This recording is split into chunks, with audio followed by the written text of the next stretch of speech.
Faut dire le plaisir que j'ai ce matin d'attraper Rose Nagarre Tremblay embarrée à l'extérieur de son bureau. Qu'est-ce qui se passe, Rose? Je pense qu'il est temps que je prenne des vacances parce que je fais tout un petit peu tout croche. Non, écoute, sérieusement, tu as cette capacité d'absorption d'une somme de travail incroyable. J'en reviens pas. Moi, je te regarde aller depuis un an ou c'est fou. Tu es, à Paris, tu reçois un prix, tu reviens à Montréal, tu embarques dans un concours, deux concours, trois concours, tu te ranges qu'en finale. Tu es la révélation de Radio-Canada parmi les révélations de Radio-Canada. Je veux dire, ça se passe où? Comment tu trouves le temps pour, pour la vie? Ouais, c'est une très bonne question. Je pense que j'ai des circonstances de vie qui sont facilitantes parce que j'habite avec mes amis les plus proches et mon frère. Donc, la vie, disons, s'impose à moi de par son... est très immédiate. Je me lève le matin, puis je suis dans ma gang. On est 7 chez nous. 6 l'hiver, 7 l'été. 3 chats. Écoute, là, je ne sais pas comment. Est-ce que je te présente comme contralto ou mezzo contralto? Moi, dans la vie, là, j'ai jamais beaucoup aimé les étiquettes. Ben ouais. J'ai choisi de changer l'étiquette de mezzo vers contralto en me posant une question très simple, dans le fond, c'était quel genre de répertoire j'ai envie d'attirer à moi. Ouais. Et si je faisais la réflexion sur toutes les fois où j'étais le plus heureuse sur scène, c'était des Mhm. moments où je chantais des Messies de Handel, où je chantais le Gloria de Vivaldi, où je chantais vraiment des partitions contralto. C'est dans des cantates de Bach aussi. C'est dans ces Ouais. moments-là, puis Mahler, puis Brahms, Bien depuis sûr, mon bien sûr. adolescence, là.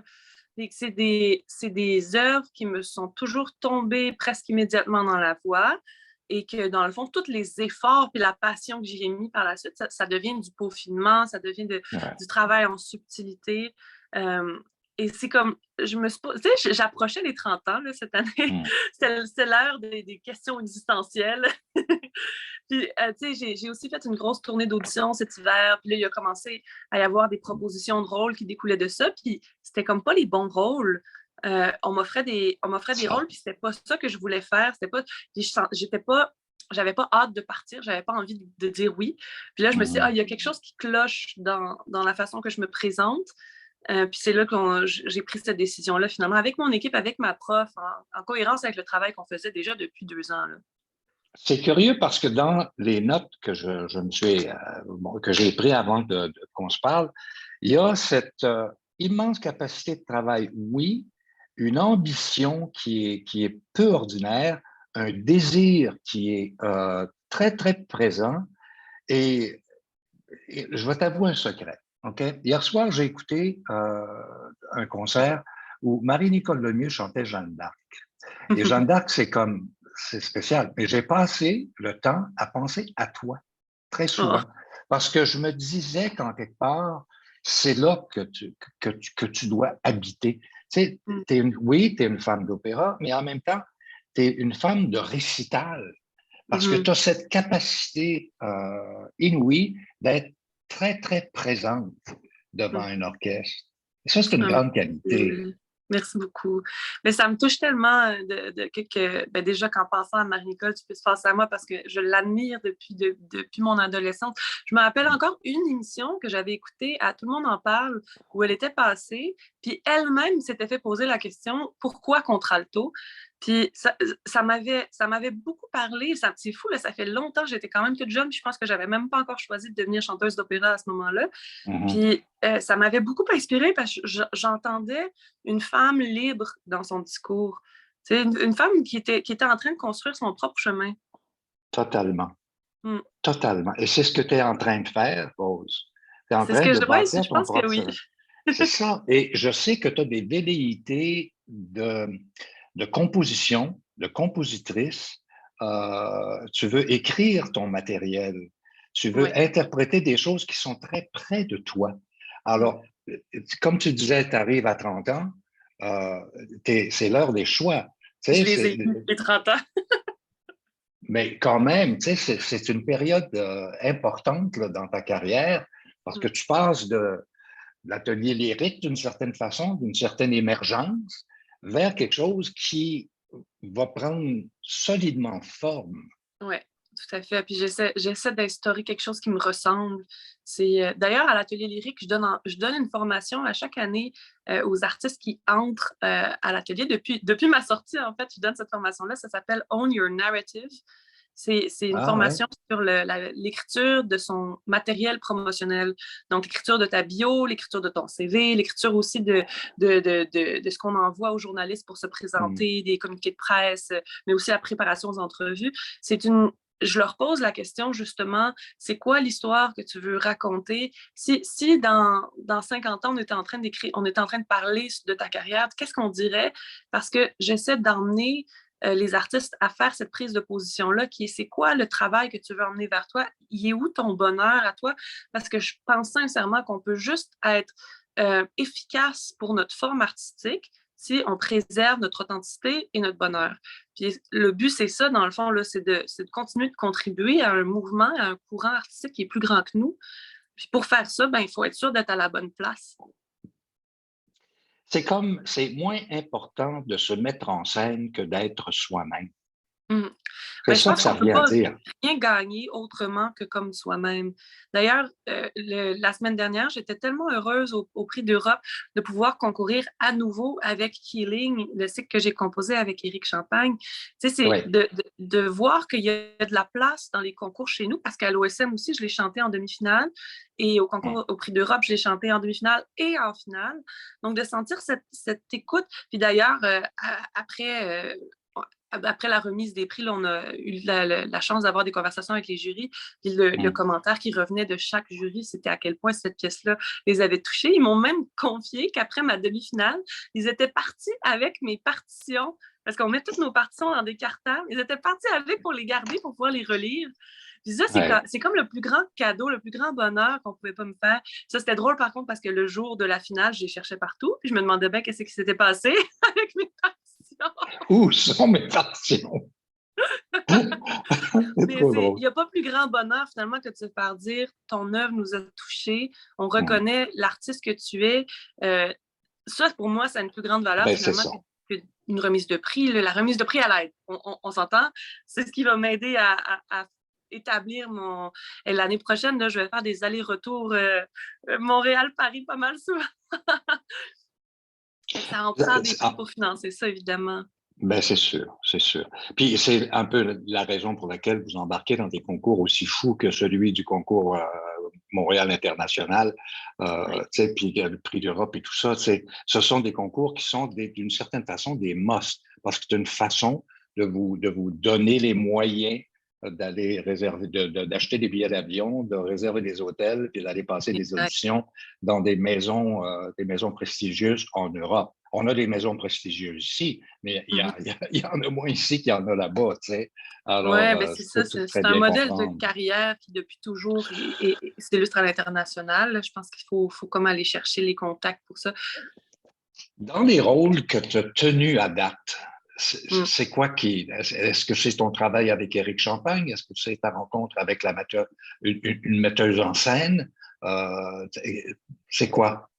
Les rôles qui m'ont le plus inspiré, Les rôles qui t'ont le plus marqué, qui t'ont donné quelque chose? Ah ben, je pense que c'est clairement. euh, bon, cette année, j'ai fait surtout des concours plus que des rôles, mais cette année, C'est j'ai été ça. portée par Carmen. Carmen, c'est drôle, là, depuis mon cégep, quand j'étais au début de l'âge adulte, 17-18 ans, j'étais un Mm. complexe sur deux pattes. Là. J'avais aucune confiance ni en ma voix, ni en mes capacités artistiques, ni ben, en moi. J'étais très insécure aussi sur le plan personnel.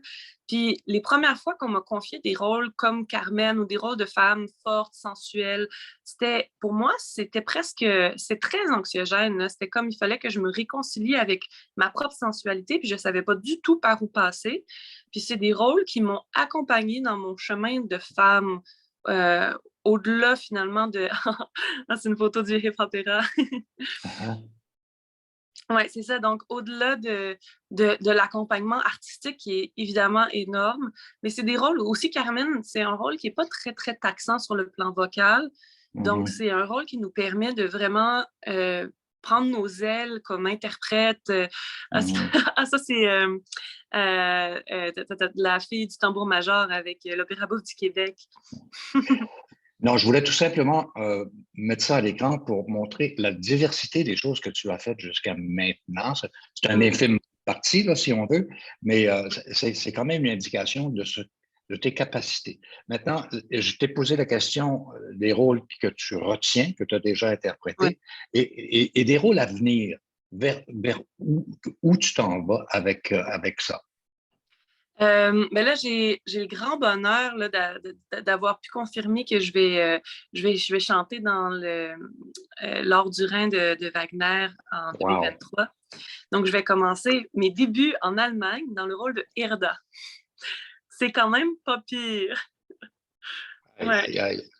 ouais, Ça, ça me fait très plaisir. mais ça, c'est le résultat en même temps du reste.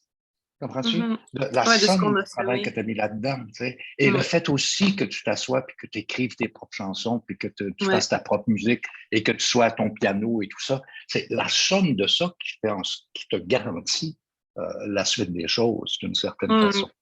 Ah, c'est gentil. Mais c'est ça, je pense que. Puis je pourrais pas ne pas mentionner évidemment mon travail avec Eric là, dans les choses qui m'ont marqué parce que. Puis aussi, le travail avec le département de médiation culturelle et d'engagement culturel et communautaire là, de l'Opéra de Montréal Ouais. avec Pierre Pachon. Parce que Pierre, depuis ma deuxième année d'atelier lyrique, qu'il me confie des mandats qui n'ont jamais été faits. Depuis vraiment, je cogne à sa porte, je lui dis Pierre, j'aimerais ça. On a créé le projet Opéra Minute ensemble. Je lui dis Mhm. j'aimerais ça aller dans les écoles en 4 ateliers. Je prends le pari que je suis capable de faire écrire un opéra d'une minute à une classe de 30 enfants qui n'ont jamais entendu d'opéra de leur vie. Ça, c'est un projet extraordinaire qui m'a donné tellement, tellement confiance en mes capacités. Parce que quand on est capable de faire de la médiation, ça veut dire que Mhm. notre propre rapport à l'art s'est clarifié. Notre démarche artistique, elle est très, très claire parce que tu peux pas avoir d'hésitation. Il faut que tu les emmènes dans un chemin qui est clair, qui est rassurant pour pouvoir laisser la place à la créativité. Euh, Cette année, là, j'ai eu la chance avec Pierre de partager mon conte musical. Je suis en train d'écrire un conte pour enfants qui s'appelle La Vallée des Échos, d'ailleurs qui parle de mon rapport avec Petite Vallée. Là. On ne se cachera pas que le titre l'indique un petit peu, mais en fait, ça parle de comment le chant m'a aidé dans mon enfance à exprimer mes émotions. C'est simple comme ça. C'est finalement comment le chant peut être une solution pour pas devenir quelqu'un qui accumule de la rage, de la Mhm. colère, de la Mhm. tristesse en dedans.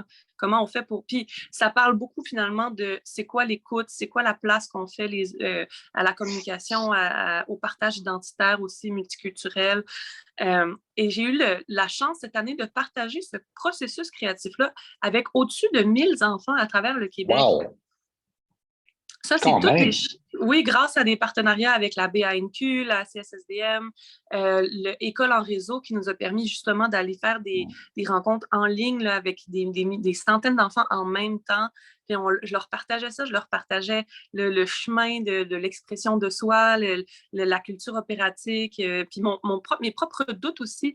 Quand je vais faire des visites de classe, j'arrive en toute authenticité, là, j'arrive dans une classe, je leur dis Hey, les enfants, là, je suis un peu prise, là, j'ai un personnage qui est rendu là dans l'histoire, puis on dirait que je sais pas quoi faire avec, puis j'ai l'impression Ouais, qu'il me manque ouais, quelque chose, ouais, peux-vous m'aider? Puis là, il m'arrive avec des idées tellement ouais. intéressantes qu'on a tout créé le schéma, toute la courbe dramatique du conte, là, on l'a créé Mhm. ensemble avec les enfants, finalement. C'est tellement précieux, je veux dire, moi, ce que j'ai toujours voulu faire comme créatrice, c'est créer des liens durable avec le public. Puis pour ça, il faut que le public se sente écouté, représenté sur scène. J'avais envie que le canal de communication soit circulaire.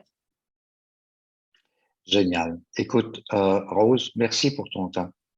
C'est très le fun de jaser avec toi et je t'en vas dans la bonne direction. On te Merci. suit, on te guette. Merci beaucoup pour ta disponibilité. Merci pour l'invitation. Allez, salut Rose.